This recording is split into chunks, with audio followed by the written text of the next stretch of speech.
오늘 이 시간에는 우리가 이사야서 40장을 공부를 하겠습니다. 오늘 우리는 이사야서 40장을 본문을 둘로 잘라서 공부를 하겠습니다. 1교시는 11절까지 공부를 하고 2교시는 12절부터 31절까지를 나눠서 우리가 보도록 하겠습니다. 자, 우리가 이제 이사야서가 이제 달려온 것이 이제 어느덧 40장까지인데, 특히 오늘 그 이사야서 40장은 하나님께서 역사적인 사건들과 그리고 장차 있을 그 나라에 관한 부분들, 도래될 사실에 관한 이야기를 주고 있습니다. 이사야서를 통해서 하나님께서는 그 지난주에 우리가 이제 봐왔던 것처럼 39장에 보면은 히스기야 이제 사건이 이제 등장하지 않습니까? 히스기야가 자신의 병이 발병이 되었던 것이 회복이 되었고, 그를 축하하기 위해서 또는 신방을 하기 위해서 뿐만 아니라 동맹을 맺기 위한 목적, 두 가지 목적을 가지고 바벨론이 왔을 때에 그 바벨론 사신에게 그는 말 그대로 내탕고를 보여주면서 자신의 위력을 가시를 했고, 그런 부분들이 오히려 악이 되었던 자신에게 부분에 대해서 스스로 올무가 되었던 그런 내용들이 지난 시간에 39장에서 우리가 공부를 하게 되었습니다.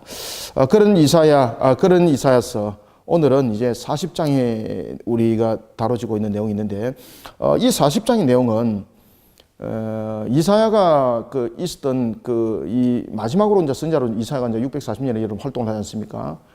그로부터 약 한 50년, 60년 뒤에 있을 내용들, 그리고 50년 뒤에 있을 내용들, 그 내용들을 오늘 다루고 있습니다. 그런가 하면은 또 하나는 100년 이상이라는 시간이 흘러서 회복될 것까지 오늘은 예언의 말씀을 주고 있습니다. 특별히 여러분들 보면 하나님께서 이스라엘 백성들을 하나님께서 백성으로 삼았지 않습니까? 하나님께서 그들을 백성 삼으시고 그들과 여러분 언약을 했습니다. 언약을.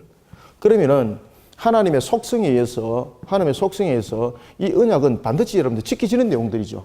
그런데 어떤 영문인지 하나님께서 이스라엘 백성들을 향해서 말씀하시기를 어떤 말씀을 주고 있는가 하면은 멸망에 관한 내용들을 이야기를 하고 있습니다. 그리고 그들이 멸망을 당한 원인에 대해서 이야기를 했을 때에 그들이 스스로 언약을 파괴하는 모습이 됐다고 말을 합니다. 그런데 이스라엘 백성들이 깜짝 놀라는 겁니다. 왜냐하면 자신들은 언약을 파괴한 사실이 없습니다. 그죠? 자신들은 우리가 언약을 파괴할 거예요. 우리는 하나님과 헤어질 거예요. 이렇게 해서 그들은 그렇게 한 적이 없습니다. 그런데 하나님께서는 말씀하시기를 너희들은 스스로 언약을 파괴했다고 말하고 있습니다. 그것은 바로 뭔가 하면은 우상숭배였습니다. 우상숭배.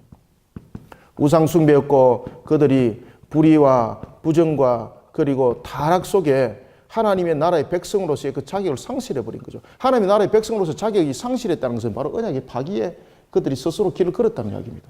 그러니까 그들은 모르면서 언약이 파괴가 되는 겁니다. 그래서 하나님께서는 선지자를 통해서 이런 것을 계속해서 일깨우는 거죠. 너가 지금 개걸음을 치고 있다. 그래서 이사야서는 다른 성경에서 나타나지 아니하는 특이한 용어가 하나 등장하는데, 그것은 뭔가 하면 옆걸음 치는 거예요. 옆걸음. 그죠? 옆걸음. 이것을 이제 속된 말로 우리가 이제 개걸음이라 그러지 않습니까? 앞으로 자기는 가고 있다고 생각하지만은 어디로 가고 있더라? 그렇죠. 하나님은 여기 정면에 계시는데 자기 본인은 하나님을 향해서 나간다고 걸어가고 있는데, 하나님을 향해서 나가는 것이 아니라 어디로 향해서 나가더라? 계속 하나님으로부터 멀어지는, 이것이 이제 이사야서가 그 내용들을 주시를 하고 있습니다. 그러니까 너희들이 이스라엘 백성들이 언약을 파괴한 사실이 없습니다 라고 말하는데, 하나님께서 뭐라고 말하는가 하면 너희들은 그렇게 착각을 하고 있다는 거죠. 왜냐하면 너희들이 내 앞으로 나아온다고 너희들은 지금 걸어가고 있는데, 너희들의 걸음은 지금 무슨 걸음이다? 개걸음이라는 거예요. 개걸음. 그래서 우리가 신앙의 규범과 이런 부분들을 바르게 우리가 깨닫고 이것을 바르게 지키지 못하면은, 그리고 이것을 또 율법화적인 측면에서 지켜나가면은 이거는 하나님 앞에 개걸음 치는 겁니다. 그러면 내가 정면으로 향해서 나간다고 내가 지금 힘쓰고 나가고 있는데 내 모습은 지금 어떻게 가고 있는 겁니까? 점점 더 멀어지고 있는 거예요. 그런데 이것을 본인이 못 느끼는 겁니다. 왜냐하면 본인은 그것이 정상으로 이미 느꼈기 때문에. 그죠? 여러분들, 개는 옆으로 걸어가는 것이 자신이 볼 땐 정상이잖아요. 근데 우리가 볼 때는 비정상이잖아요. 그죠? 이렇게 이미 그가 체질화돼 버렸기 때문에 그들이 하나님을 향해서 개걸음을 치고 있다는 자체를 그들은 깨닫지 못하는 겁니다. 그래서 그것을 하나님께서 선지자를 통해서 계속해서 일깨워주고 또 주식시켜주고 이런 내용들이 일어나고 있는 겁니다. 이런 속에 결국은 이스라엘에 대한 멸망이 이제 예고가 되는데 이 멸망에 대한 큰 테두리는 두 가지로 우리가 볼 수가 있는데 하나는 우상 숭배와 하나는 불의와 부정과 타락과 이런 엄난에 대한 부분들이 나라가 만연하게 보편화돼 버립니다. 그런데 그 모습이 결국은 여러분 무엇입니까? 하나님의 백성으로서의 자세를 잃어버리게 되는 거죠. 하나님의 백성으로서의 자세를 잃어버리게 된다는 것은 결국은 하나님과의 맺었던 언약 관계가 파괴되는 겁니다. 여러분들 아시겠습니까? 그러니까 그들은 스스로 개걸음을 치면서 스스로의 언약을 파괴한 속에 그들은 갔더라는 것입니다. 이것을 못 깨닫는 거예요, 이거를. 이 사건들이 이제 벌어지는 겁니다. 오늘 이제 성경도 보면 이제 그 내용들을 이제 다루고 있는데, 특히 이제 이스라엘 백성들은 여러분들이 이제 잘 아시는 것처럼 70년에 관한 포로의 역사를 그들은 가지고 있습니다. 이 사건 이후입니다. 이사야서 이후에. 이사야서는 여러분들이 이제 보시는 것처럼 잠깐 1절을 한번 봅시다. 이사야서 1절에 보면은 유다 왕 요시야와 요담과 아하스와 히스기야 시대에 아모스의 아들 이사야가 유다와 예루살렘에 관하여 본 계시다. 계시라는 것은 하나님께서 열어주셨다는 거죠. 이사야서는 여러분들이 잘 아시는 것처럼 특히 이사야는 그 활동을 했던 그 시대가 보면은 그 왕으로서의 활동을 했던 왕으로서 우시아가 있을 때와 그리고 요담이 있을 때와 그리고 아하스와 히스기야 그리고 또한 그가 마지막으로 생명이 순교를 당할 때가 머나세 때에 그가 순교를 당하게 되는데 특히 이제 머나세 때에 그가 순교 당할 때 보면은 그 머나세가 톱으로서 야사에 하면 톱으로서 이사야를 반으로 잘라버립니다. 그래서 그가 순교 당하는 그 모습에 이르기까지 이 역사적인 내용들을 다루고 있습니다. 그리고 하나님께서는 보면은 예레미야를 통해서도 이 70년의 포로에 관해서도 이야기를 하고 있고 그 다음에 무엇을 말하고 있는가 하면은 70년의 뒤에 포로뿐만 아니라 회복을 또한 담고 있습니다. 이사야도 동일한 그 내용들을 다루고 있습니다. 특히 이제 이스라엘의 역사를 여러분 잠깐 보시면은 이스라엘이 남과 북으로 갈라졌을 때의 역사의 가장 중심에 있던 핵심이 뭡니까? 우상숭배죠. 그 다음에 불의와 부정과 타락이죠. 그래 결국은 여러분 이 우상숭배와 부정과 부배와 타락이 왜 문제가 되는가 하면 이것이 여러분 언약 파괴 조건이 되는 겁니다. 우리는 그냥 우상숭배입니다. 이스라엘 백성들이 우상숭배했기 때문에 솔로몬 시대 때에 하나님께서 그의 아들 르호보암 때에 나라를 둘러 갈리기로 했습니다. 라고만 이렇게 단면적으로 보시면은 그 우상숭배라는 것만 우리가 초점 맞추는데 결국은 여러분 우상숭배가 언약의 파괴 조건이 되는 겁니다. 그것이 어디서 여러분 일어났습니까? 시내산 언약에서 일어났지 않습니까? 시내산 언약에서 모세가 하나님의 말씀을 받고 있는 그 40일 동안에 그 40일을 그가 마치고 두 돌판을 가지고 내려올 때에 그들은 금송아지를 만들었죠. 그리고 금송아지 우상을 만들어서 그들은 그것이 하나님이라고 말했죠. 그런데 하나님께서는 뭐라고 말씀하십니까? 너희들이 나를 떠났다. 너희들이 나를 배척했다. 너희들이 언약을 파괴했다라고 말하고 있는 겁니다.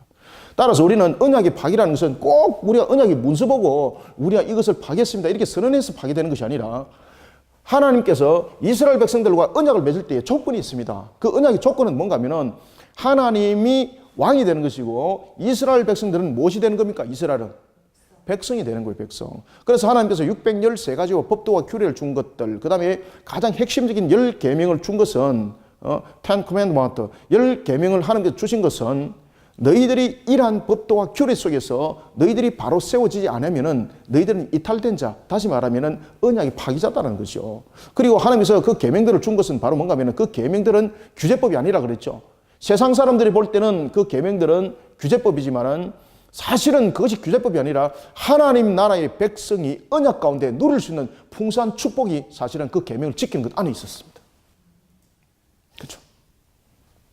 그래서 세상의 법은 우리를 하여금 규제를 하고 있지만은 하나님께서 우리에게 주신 그 규례와 법도와 율례는 세상 사람들이 볼 때는 제약을 하는 것 같고 우리를 하여금 붙드는 것 같지만은 절대 그렇지 않습니다. 그것은 뭔가 하면은 하나님 나라의 백성으로서 그 안에서 누리도록 하기 위한, 다시 말하면은 그것은 우리를 지키는 무엇이다? 울타리입니다, 울타리. 그래서 하나님께서는 우리에게 법도와 규례와 이런 계명들을 주셨을 때에, 이것은 울타리가 아니라, 이것은 우리를 향한 그런 규제법이 아니라 오히려 우리를 살리는 것이에요. 우리를 지키고 보호하는, 오히려 이것은 우리의 울타리예요, 울타리. 그리고 이 계명과 법도와 규례를 지킴으로써 우리가 오히려 축복의 중심에 서는 그 내용들을 다루고 있는 것이 바로 법도와 규례가 계명입니다. 이게.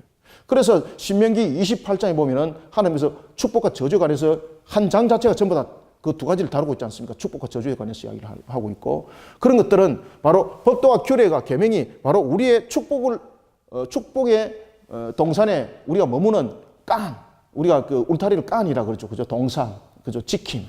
이것을 우리가 이제 깐이라 그러는데, 에덴 동산, 여러분 에덴이라는 것은 기쁨이 있는 거죠. 기쁨. 그 다음에 동산이라는 것은 깐이에요. 그죠? 이 히브리어로.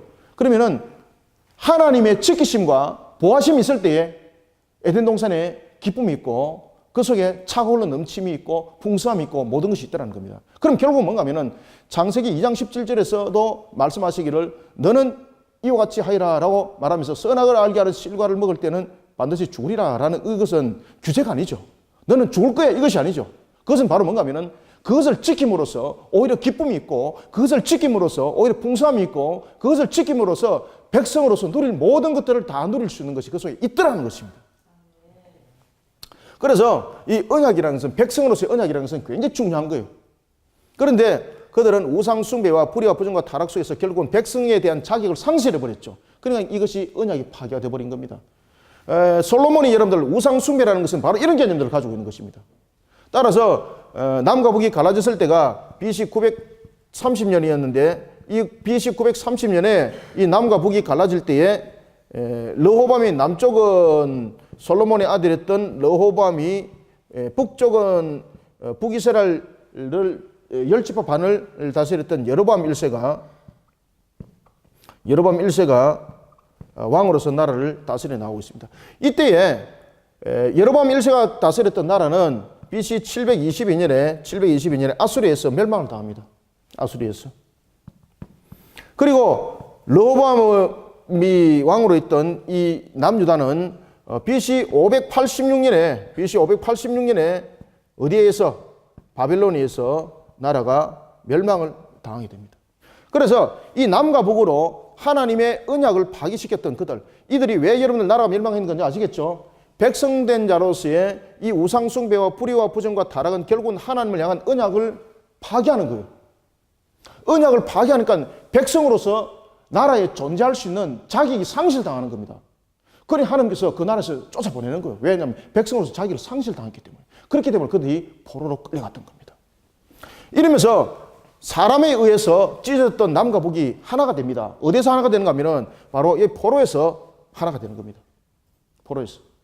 BC 586년에 북쪽에 있는 이 지역도 결국은 바벨론이 그 전체를 흡수하게 되는 거죠. 바벨론이 전체를 흡수하게 되고 이런 속에 이 남과 북이 포로된 상태에서 통일이 됩니다. 다시 포로된 상태에서. 포로된 상태에서 그들이 하나가 됩니다. 하나. 그리고 이란 속에 하나님께서 예레미야를 통해서도 그렇고 그리고 이사야를 통해서도 그 이야기를 합니다만 70년의 회복에 관해서 이야기를 하고 있습니다. 오늘 그런 메시지가 이 속에 이제 담겨집니다. 70년의 회복. 그러면은 70년의 회복은 어디를 기점으로 이 부분들이 일어나는가 하면은 북이스라엘을 기점으로 일어나지 않습니다. 70년에 대한 회복은. 왜냐하면은 남쪽과 북쪽의 차이점이 있습니다. 북쪽은 10지파 반이 주류를 이루고 있었고 남쪽은 한 지파 반이 주류를 이루고 있었습니다. 그죠? 그러면 나라적인 측면에서 어느 쪽이 큽니까? 북쪽이 여러분들 북쪽이 뭐 말로서 표현할 수 없을 정도로 큰 거죠. 그런데 하나님께서는 회복에 관해서 이야기를 할 때에 북쪽에 중심을 두지 아니하고 남쪽을 중심을 두고 회복을 이야기를 합니다. 왜 그렇습니까? 남쪽에 무엇이 있었기 때문에? 성전이 있었죠. 성전, 언약궤. 성전 언약궤는 무엇을 상징하고 있습니까? 하나님의 나라의, 하나님 나라를 상징하죠. 하나님 나라. 그죠? 그러면서 하나님께서 70년에 관해서 회복을 이야기를 할 때에 이 70년에 관한 회복은, 자, 여기에서 보겠습니다. 70년에 관한 회복은 두 가지로 나타납니다. 이게 화면에 보이세요? 이 70년에 관한 회복은 두 가지로 나타나는데 첫 번째 기준은 BC 605년이 기준이 되고 두 번째는 BC 586년이 기준이 됩니다. BC 605년은 뭔가 하면은 바벨론에 의해서 남유다가 1차 침공을 당했을 때고 BC 586년에는 우리가 이른바 3차 침공이라 말하죠. 근데 저는 3차라 말하지 않고 4차라고 얘기를 하죠. 그죠? 왜냐하면 BC 601년과 602년 사이에 애굽을 무너뜨리고 다시 한 번 더 쳐들어오죠. 그까지 다 합치면 바벨론에서 실질적으로 침략당한 것은 4차례의 침략을 당했다. 그런데 이제 1, 2, 3차는 핵심적인 것들이 뭔가 하면은 포로들을 끌고 가고 왕을 바꿔버리고 이런 기점들이 일어나는 거죠. 그래서 이제 우리가 이제 바빌론은 3차 포로입니다라고 말하지만 엄격하게 말하면 4차 포로죠. 그죠? 그래서 우리가 그냥 3차라고 이야기를 합시다. 그래서 이 부분들을 어떻게 이제 다루고 있는가 하면은 이 70년의 회복은 두 가지를 다루고 있습니다. 첫 번째는 뭔가 하면 포로로부터 그 다음에 성전 회복을 다루고 있습니다. 그러면은 포로로부터는 여기 BC 605년을 중심입니다. BC 605년을 중심으로 해서 그들이 635년, 그죠? 이래서 634년에 그들이 돌아오죠. 고레스 칙령에서. 고레스 칙령이 발동이 됩니다. 이 고레스가 그 페르시아 메데바사, 이 페르시아 제국을 그가 형성을 하게 되는데 이 고레스가 원래 바사라는 나라를 가지고 전체를 고대 근동을 창을 할 때에 제일 먼저 메데라는 나라를 장을 하게 되죠. 자기보다 덩치가 막 훨씬 더 큰. 그리고 난 뒤에 이제 바벨론을 장을 하면서 이 근동을 전부 다 다스려버리는 그런 고레스가 하나님께서 칙령을 발동을 하도록 합니다. 그죠? 그리고 포로로부터 고향으로 돌아가도 좋다. 그 다음에 너희들이 믿는 신을 믿어도 좋다라는 이 두 가지 대표적인 칙령을 발표를 하게 되는 거죠. 그 역사적인 책의 기록도 이러면 다 기록 나와 있죠. 그래서 그런 포로로부터 귀환. 그 다음에 두 번째 70년의 회복은 뭔가 하면 성전 회복입니다. 성전이 무너져 버렸죠. 605년에 성전 무너진 것 아니죠. 성전이 언제 무너졌습니까? BC 586년에 무너졌죠. 그래서 그들이 여러분들 잘 아시는 것처럼 그들이 BC 536년에 535년에 돌아오죠. 그죠? 536년에 돌아옵니다. 36년, 535년 사이에 돌아오는데 이때에 성전을 바로 그들이 재건하지 못합니다. 한 4년 정도 하다가 성전을 그들이 주변의 사항들, 여러 가지 어려움들, 사항들, 여러 가지 환란들로 인해서 성전을 재건하다가 멈춰버리죠. 그리고 난 뒤에 하나님께서 누구를 통해서 학계를 통해서 다시 성전을 통하여 하나님과 관계를 회복하여라 라고 하나님께서 말씀을 주시고 또한 스가랴를 통해서 또한 용기를 주시고 그러면서 그들이 성전을 다시 이제 복원을 하게 됩니다. 따라서 그들이 이런 속에서 다시 성전을 복원하여서 성전이 실질적으로 완공될 때는 언젠가 하면 BC 516년입니다. BC 516년. BC 516년. 그렇죠. 그래서 70년의 회복은 두 가지를 말합니다. 605년을 시점으로 70년 포로기한. 그래서 1차 때에 포로기한이 스룹바벨이 지도자가 되죠. 스룹바벨이 지도자가 되어서 1차 포로로 귀환해 올 때 이 스룹바벨은 누굽니까? 바로 다윗의 후손이죠. 왕족. 그죠? 다윗의 왕족이죠. 그리고 또한 2차 70년의 회복은 무엇입니까? 성전이 무너진 날로부터 70년, BC 516년에 성전이 재건이 되는데 이때의 성전 재건을 누가 합니까? 스룹바벨이 지도자로 있을 때에 재건이 됩니다. 그래서 제2차 성전을 스룹바벨 성전이라고 말하고 있습니다. 그래서 성전은 우리가 성전 시대는 세 가지의 성전 시대를 말하고 있는데 1차 성전 시대는 솔로몬 성전, 2차 성전은 스룹바벨 성전, 3차 성전은 헤롯 성전이라고 말하고 있습니다. 헤롯 성전. 헤롯 성전은 성전이 굉장히 그 복음이 됩니다. 아주 화려하게. 헤롯이 유대인들에게 환심을 사기 위해서. 그런데 이 성전이 AD 70년, 72년 사이에 로마에서 무너짐을 당하게 되는 거죠. 예루살렘이 완전히 회파되는 겁니다. 이런 사건들이 있는 겁니다. 자, 이런 속에 우리에게 오늘 주시는 말씀은 뭔가 하면은 제40장은 전체적인 내용들 속에서 하나님의 위로와 희망의 메시지를 던져주고 있습니다. 그러면 위로와 희망이라는 것은 이 모든 것들을 회복의 내용들을 함께 담고 있다라고 우리가 보면 되겠습니다.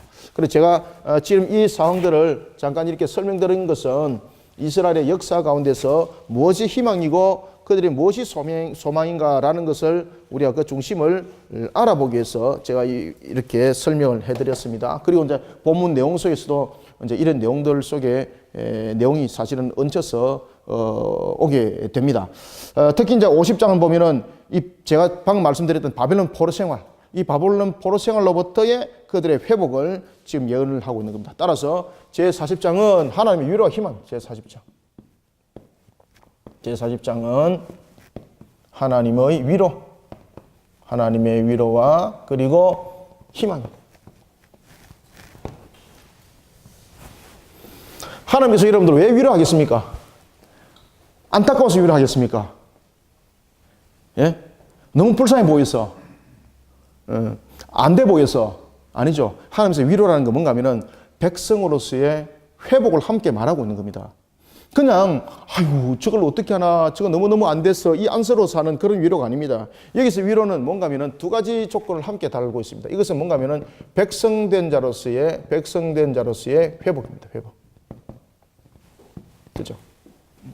그리고 또한 이 위로는 백성된 자로서의 회복을 말할 뿐만 아니라 하나님의 언약은 반드시 성취된다는 것을 이 속에 위로가 담고 있습니다. 그래서 위로와 희망이라는 거예요. 위로와 희망.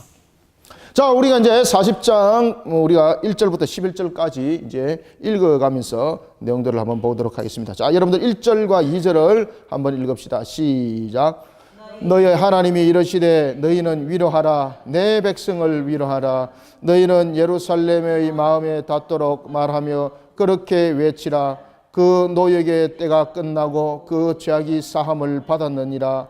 그의 모든 죄로 말미암아 여호와의 손에서 벌을 배나 받았느니라 할지니라 하시니라. 아멘. 자, 여기서 하나님께서 누구를 지금 위로하고 있습니까?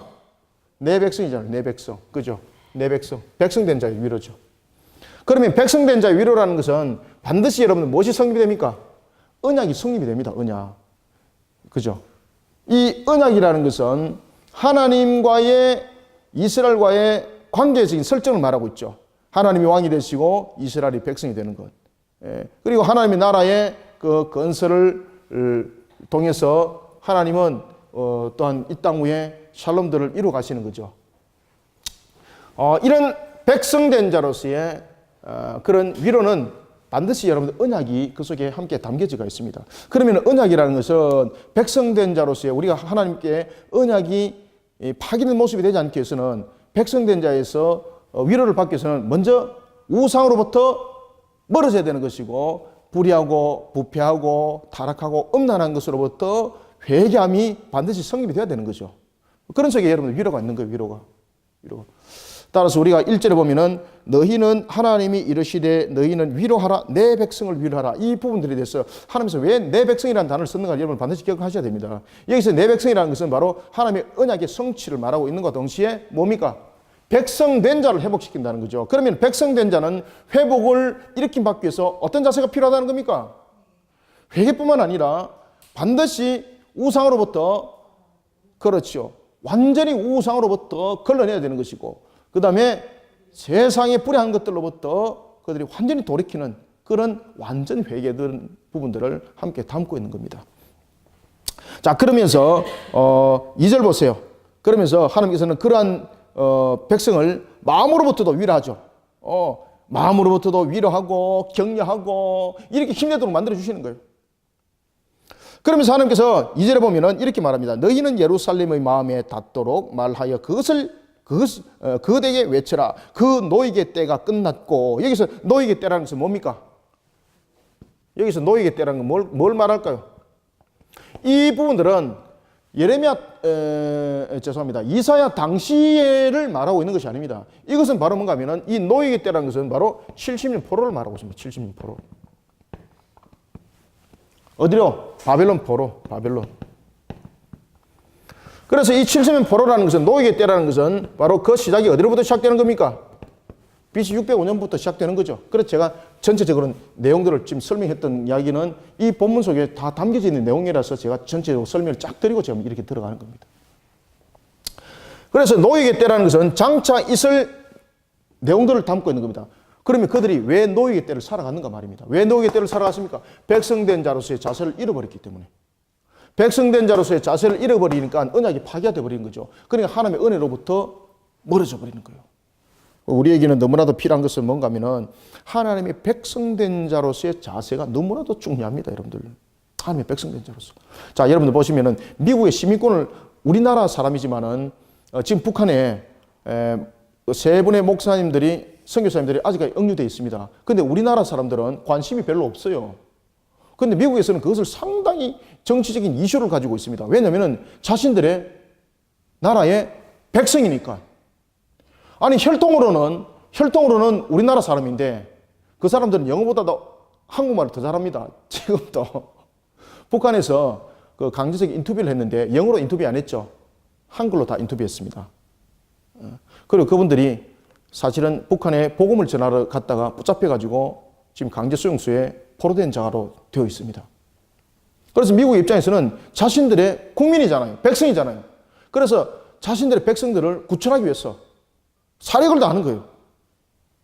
그리고 북한이 이번에 그 부분들을 피카드로 들고 놓을 것이다. 이것이 국제적 이슈예요. 백성된. 백성이라는 것은 여러분들요, 혈통보다도 더 가까운 것이 백성이에요, 여러분들. 혈통 가지고 백성 되는 것 아닙니다. 알겠습니까? 혈통과 백성 되는 것 아니에요. 그건 민족주의지, 민족주의지.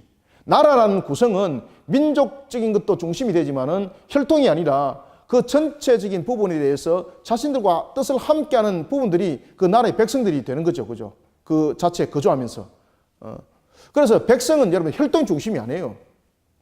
그렇기 때문에 하나님께서는 이스라엘 백성들에게도 이야기를 할 때도 이스라엘 백성이라는 이 아브라함의 혈통이 백성의 중심이 아니에요.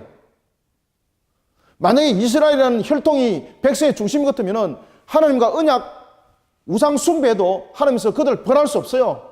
그죠? 왜? 아브라함의 혈통이니까. 하나님께서 그들을 쫓을 수 없어요. 왜? 아브라함의 혈통이니까. 아브라함의 혈통이니까 하나님께서 언약을 지켜야 되는 거예요. 그런데 백성은 혈통과 상관이 없는 거예요. 따라서 백성이라는 것은 할례가 아니라 율법이 아니라 혈통이 아니라 하나님의 법을 지키고 따르는 자가 백성이에요. 그래서 백성된 자로서의 우리가 회복이 되기 위해서는 이 노예의 때를 우리가 회복을 받는 것은 결국은 백성된 자로서 회복을 말하고 있는데 그것은 결국은 하나님의 말씀 안에 우리를 바르게 세워나가고 우상 숭배로부터 우리를 스스로 우리를 벗어나고 뿐만 아니라 불의와 부정과 타락으로부터 우리를 벗어나는 그런 백성된 자의 자세가 필요한 거예요, 여러분들요. 그래서 여기서 보면은 노예의 때가 끝나고 라는 것은 70년 포로 생활을 말하고 있는데 이 70년 포로는 바로 BC 605년이 첫 출발이 되는 것이고 그로부터 70년 뒤에 고레스칭이 발동이 되는 거죠. 이것을 지금 역사적으로 이야기를 하고 있는 겁니다. 그리고 사실은 이 역사적 내용들은 이미 이사야가 있는 그 시대로부터 100년 뒤에 이 사건들이 일어납니다. 100년 뒤에. 노예의 때에라고 이 내용들을 담고 있는 것을 우리가 볼 수가 있습니다. 그래서 그 노예의 때가 끝났고 그 죄악이 사함을 받았느니라. 여러분 그 죄악이 사함은 그냥 사함을 받습니까? 그냥 사함을 받는 것이 아니라 사함을 받는 것은 이유가 있어야 되는 거죠. 죄는 반드시 무엇이 있습니까? 그럼요. 죄는 반드시 여러분 값이 있습니다. 죄는 반드시 값을 지불 안 하고는 죄는 해결되지 않습니다. 그들이 왜 70년이라는 포로 때를 그들은 살아왔습니까? 죄단 값이죠.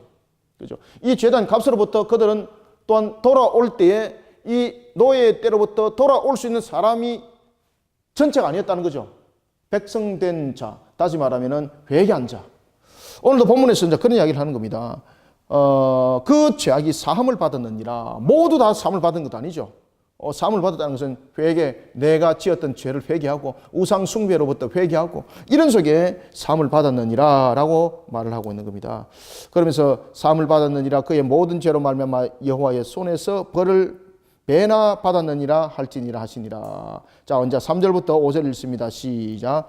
외치는 자의 소리여 이르되 너희는 광야에서 여호와의 길을 예비하라. 사막에서 우리 하나님의 대로를 평탄하게 하라. 골짜기마다 도두어지며 산마다 언덕마다 낮아지며 고르지 아니한 곳이 평탄하게 되며 험한 곳이 평지가 될 것이요 여호와의 영광이 나타나고 모든 육체가 그것을 함께 보리라. 이는 여호와의 입이 말씀하셨느니라. 아멘. 특히 3절이 참 유명한 말이죠. 외치는 자의 소리가 이르되 너희는 광야에서 여호와의 길을 예비하라. 이게 여러분 어디서 들어본 내용 안 같습니까? 어디서 들어본 내용 같아요? 신약에서, 그죠? 신약에서 세례 요한. 세례 요한이 자신의 역할에 대해서 밝힐 때에 인용한 구절이 바로 이사야서 이 말씀입니다. 이사야서 이 말씀입니다. 여기서 이제 우리가 이제 주목이 될 것은 광야와 사막입니다. 이 광야와 사막은 어떤 곳입니까? 광야와 사막은 공통점이 있습니다. 이게 공통점은 뭔가 하면은 첫 번째 불모지입니다. 불모지. 따라서 소망이 없는 곳입니다. 소망이 없는 곳. 광야와 사막. 그런데 오늘 본문에 보면은 광야에서 무슨 길을 예비하라? 참 기가 막히지 않습니까? 이 풀무지 땅에서 광야에 여기서 보면은 그 얘기를 하고 있죠. 광야에서 여호와의 길을 예비하라. 길을 예비하라. 그 다음에 오늘 이제 본문에도 보면은 사막에서는 무엇을? 우리 하나님의 대로를 평탄케 하라. 사막에서는 우리 하나님의 길을, 그렇죠. 하나님의 대로를 평탄케 하라. 하나님의 대로를 평탄케 하라. 평탄하게 하라. 여러분, 이게 가능한 겁니까? 이 가능치 않습니다. 그러면은 이 본문을 통해서 우리에게 어떤 이야기를 하고 있겠습니까?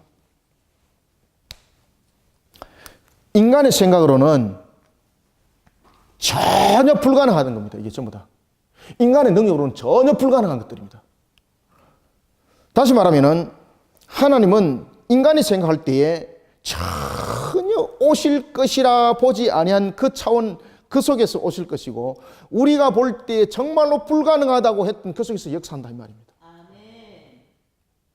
내가 무너져 버렸습니다. 내가 세상적인 방법으로 헤어날 길이 없습니다.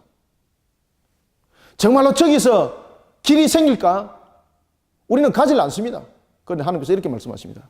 그 광야에서 길을 예비하고 사막에서 하나님의 대로를 평탄케 하라.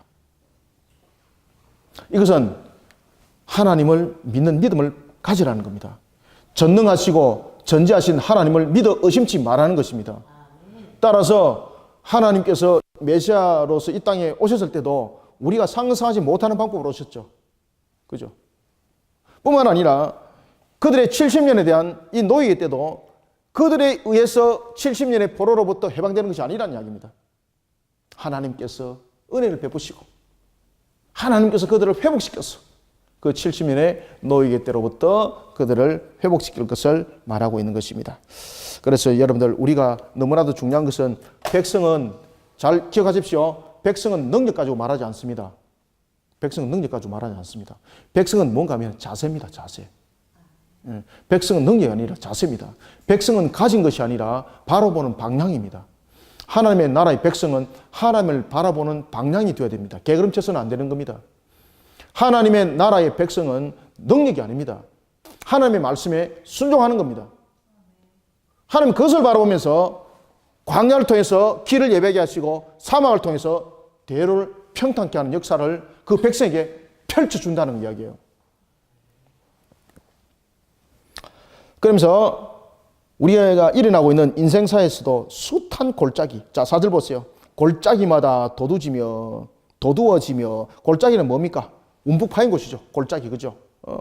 그런데 이런 골짜기는 지금 여기서 어떤 의미를 우리에게 주고 있는가 하면 이 골짜기는 바로 세상의 고난들로 인해서 얼룩져 있는 우리의 열등감들, 수치로 해서 무너져 버리고 고울처럼 이 골짜기처럼 이렇게 깊숙이 파진 거 무엇으로 메꾸겠습니까? 그죠?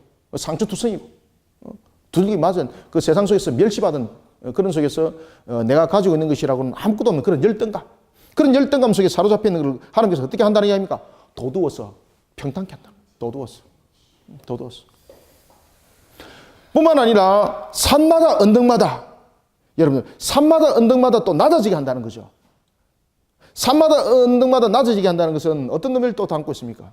하나님께서는요 우리로 하여금 이런 하나님의 백성된 자로서 우리를 바로 세워 나갈 때에 우리로 하여금 열등감 속에 있는 우리를 회복시킬 뿐만 아니라 산마다 언덕마다라는 것은 하나님을 향한 교만한 모습들이죠. 그죠? 산마다 언덕마다. 산은 여러분들 우뚝 솟아오는 거 이걸 말하는 거지 않습니까? 그죠? 그래서 이 산마다 언덕마다라는 것은 산마다 그 다음에 언덕마다라는 것은 무엇을 담고 있는가 하면은 이것이 하나님을 향한 교만을 말하고 있습니다. 교만. 그래서 하나님께서는 백성된 자를 하나님께서 회복시켜서 바로 세워줄 때 우리의 열등감도 회복시킬 뿐만 아니라 하나님을 향한 교만들 전부 다 깎아버립니다. 무엇을 통해서? 이 70년 포로를 통해서. 그러니까 70년 포로가 한편에서는 고난의 시간이지만 한편을 통해서는 이것이 뭡니까? 은혜의 때, 이게. 은혜. 만들어가는 때. 우리가 깨달아 알지 못하여서 무너짐을 당하고 있는 그때에 하나님께서 이렇게 우리를 회복시켜서 만들어간다는 겁니다. 그래서 이 하나님을 향한 교만한 그런 모습들, 그런 심령들을 하나님께서 무너뜨려서 바르게 세운다는 거죠. 그 다음에 또한 고르지 아니한 곳. 고르지 아니한 곳은 무엇입니까?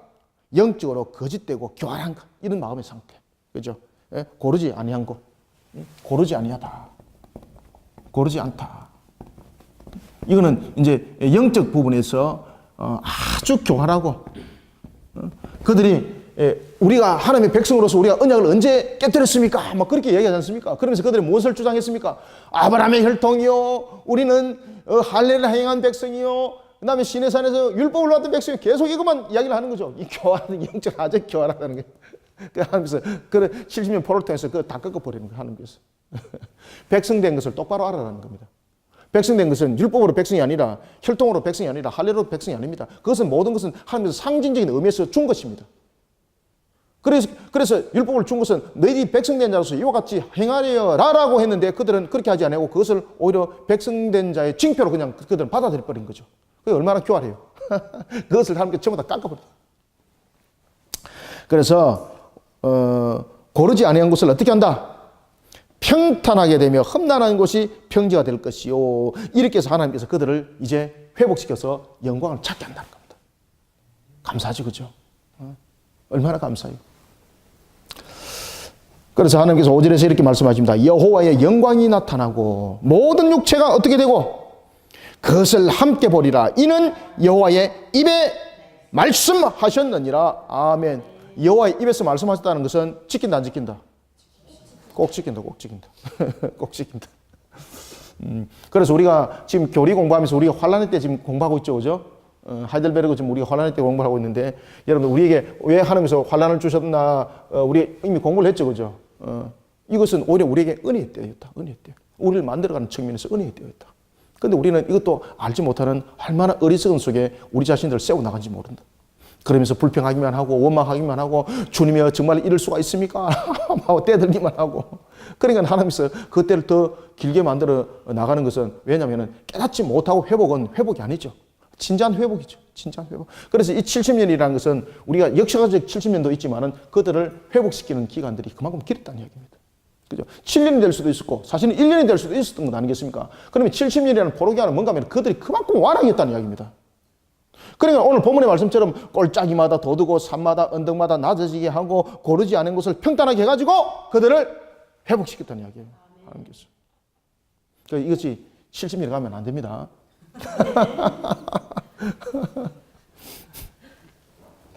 엄마 어떤 분들이 막 70년에 아멘하고 이랬었는데.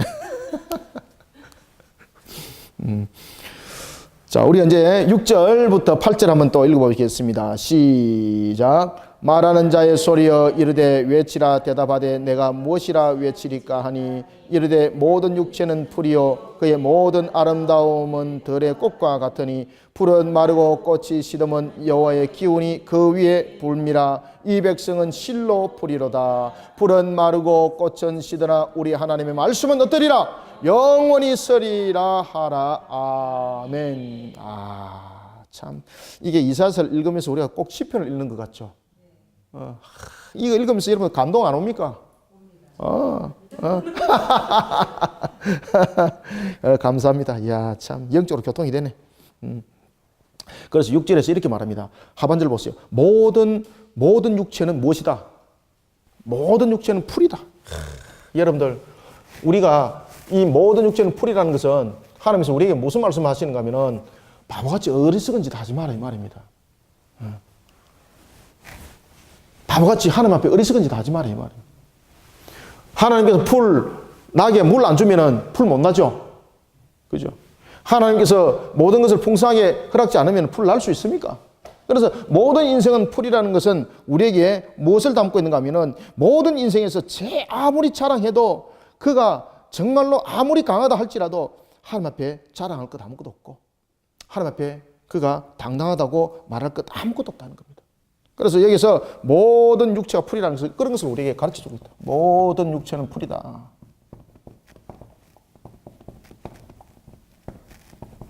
풀이다. 이건 결론적으로 우리에게 무엇을 담겨주고 있습니까?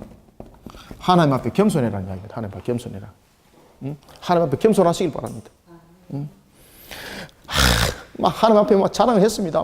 가인이 그죠? 하나님 보세요. 이게 내가 이렇게 1년 동안 열심히 농사해서 이렇게 땀 흘려서 결과물을 가지고 왔습니다.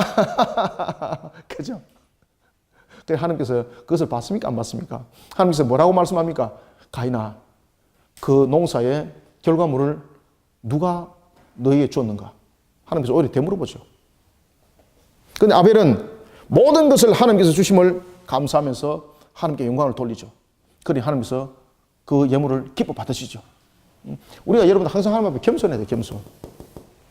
백성된 자는 하나님 앞에 겸손해야 됩니다. 백성된 자는 우리의 모습들은 풀입니다. 하나님께서 나게 하실 때에 날 수 있고, 하나님께서 내가 나고 싶어요 못 나요. 여러분들 하늘에서 물을 줘 못 나지 뭐. 그죠? 그래서 오늘 본문에 보면은 모든 육체는 풀이요라는 것은 우리는 하나님께서 지키지 않으면은 시들어버려요. 우리는 그냥 아무 가치 없이, 나무는 여러분들 나무는 베어서 가구라도 만들지만은 풀은 베어서 뭐 나무를 만들 수가 있나? 뭐를 만들 수가 있나? 그죠? 하나님께서 그 풀을 울창하게 만들어가지고 짐승들을 살찌게 만들고 이렇게 할 수 있는 것이지, 그 풀 자체로서는 아무 영광도 없어요. 그죠? 나무가 됐으면 차라리 기둥이라도 되고 집이라도 지어지고 가구라도 만들어지고 이러지만은 풀 갖고 여러분 할 게 뭐 있어요? 여러분들요. 밥을 지어 먹을 수 있나? 뭘 할 수 있어요? 아무것도 할 수 없는 거잖아요. 그런데 풀은 무엇입니까? 그 풀을 통해서 짐승들을 살찌게 해가지고 더 풍성한 것들을 만들어낼 수 있는 거죠. 이 모든 것들이 하나님이 허락하시면 아니면 이루어질 수 없는 거예요. 그래서 육체는 풀이라는 거예요. 우리 스스로 자랑 삼을 결과가 없다는 이야기죠. 이해가시죠?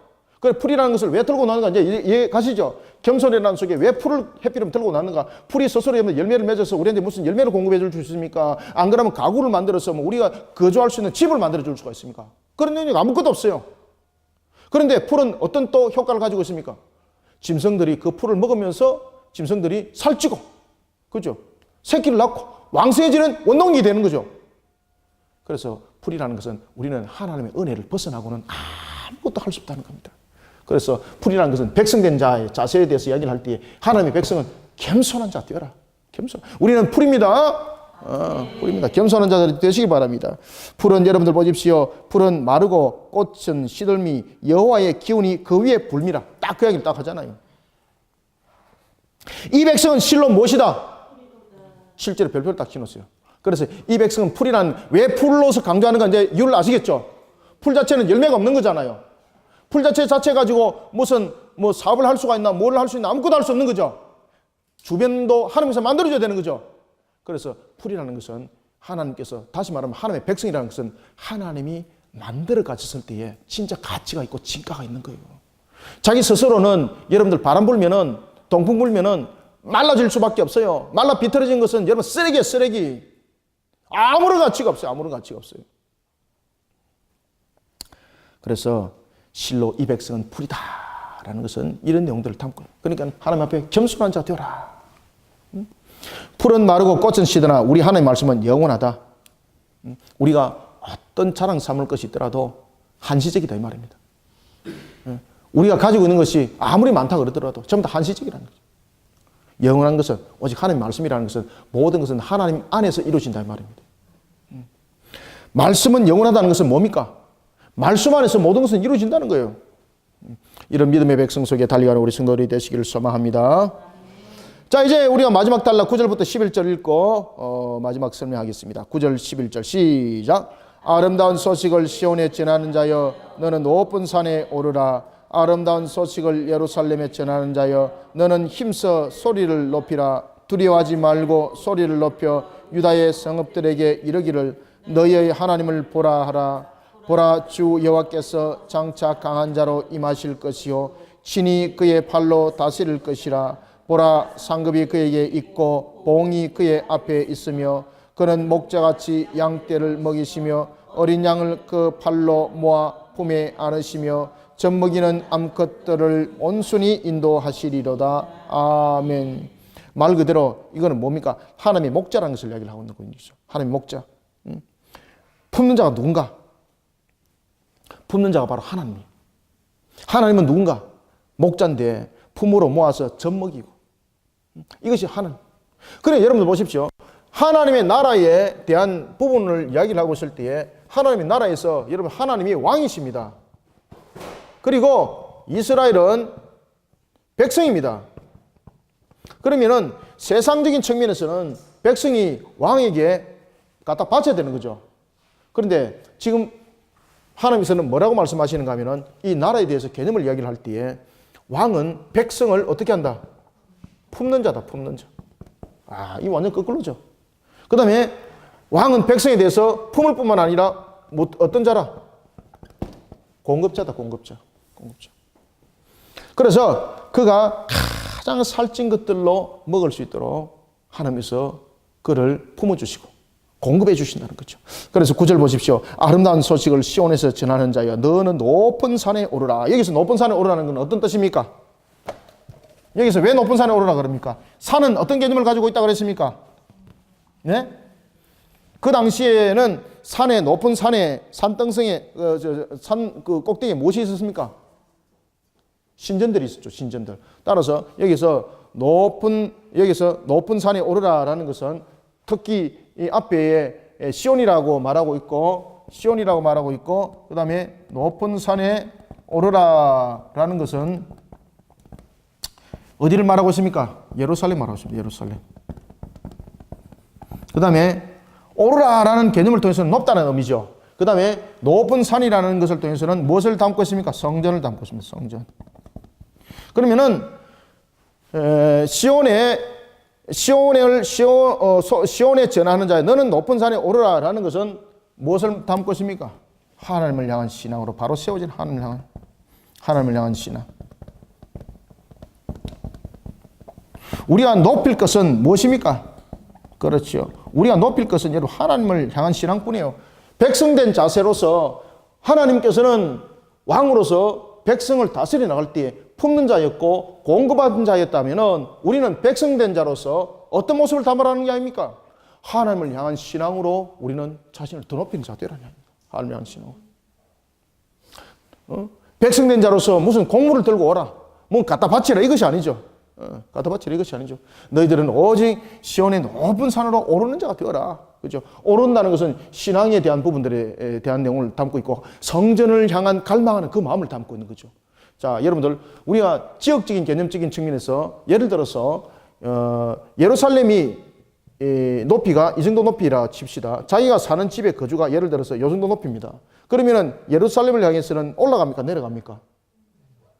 예? 내려가는 거잖아요. 내가 지금 사는 곳이 지금 이곳인데 내려가는 거잖아요. 그런데 성전을 갈 때는 항상 어떤 단어를 씁니까? 항상 오른다는 단어를 씁니다. 항상. 위치와 상관없이. 왜 그렇습니까? 성전은 항상 하나님의 임재함, 최고의 높은 이 부분들을 담고 있는 것입니다. 그래서 지형적인 측면이 아니라 항상 신앙적인 측면을 담고 있습니다. 성전은. 알겠죠? 따라서 이 오르라라는 것은 지역적인 측면을 말하고 있는 것이 아닙니다. 지형적인 측면을 말하고 있는 것이 아니에요. 물론 예루살렘이 높기도 합니다만은 그 부분이 아니라 신앙을 담아내라 이 말이죠. 신앙을 담아내라. 신앙을 높여나가라. 누가? 백성된 자의 자세로서는 신앙을 높이는 자들이 되시길 바랍니다. 이것이 백성된 자의 자세 피라미드. 그러면서 하나님께서 뭐라고 말씀하시는가 하면은 오르라 아름다운 소식을 예루살렘에 전하는 자여 너는 힘써 소리를 높이라. 두려워하지 말라. 여러분들 힘써 소리를 높이는 것은 하나님을 향한 찬양과 경배를 드리는 것 아니겠습니까? 그러면서 두려워하지 말라는 거예요. 누가 지킨다는 이야기입니까? 10절 보십시오. 10절 다시 한번 읽어볼까요? 시작. 보라 주 여호와께서 장차 강한 자로 임하실 것이요. 수도. 여호와께서 강한 자로 임하실 것이라는 거예요. 그럼 두려워하지 말라는 거예요. 자, 그 다음에 두 번째 읽습니다. 시작. 친히 그의 발로 다스릴 것이라. 보라 상급이 그에게 있고 보응이 그 앞에 있으며. 아멘. 그러면서 하나님께서 굉장히 재밌는 말씀을 하십니다. 그런데 하나님께서 상급이 있다는 거예요. 상급이. 그러면서 그 상급들이 형태가 어떤 형태인가를 11절에 말합니다. 그는 목자같이 양떼를 먹이시며. 상급을 그렇게 준다는 거죠. 먹이시며. 그 다음에 어린 양을 그 팔로 모아서 안으면서 젖먹인다는 거죠. 젖먹이는 암컷들은 온순히 인도하시리로다. 하나님의 임하심이 목자의 모습들이 하나님이 어떤 모습인지를 우리에게 보여주고 있는 것입니다. 따라서 우리는 백성된 자로서의 하나님의 나라를 바르게 세워나가는 우리의 모습들 속에 정말로 필요한 것들은 뭔가 하면은 신앙의 바른 자세, 신앙의 바른 자세. 이것이 우리에게 너무나도 중요한 것이라는 것을 우리는 이사를 통해서 다시 한번 하나님께서 말씀을 주시는 것을 볼 수가 있습니다. 오늘 우리는 이와 같이 1절부터 11절을 잘 이렇게 묵상하셔서 하나님의 나라의 백성으로서 우리의 모습들을 바르게 세워나가고 그리고 또한 백성된 자로서의 그 모습을 우리가 잃어버린 것들이 있다면 다시 한번 더 우리 자신들을 하나님 앞에 회개하는 신앙으로 세워나가는 그런 우리 모두가 되기를 소망합니다.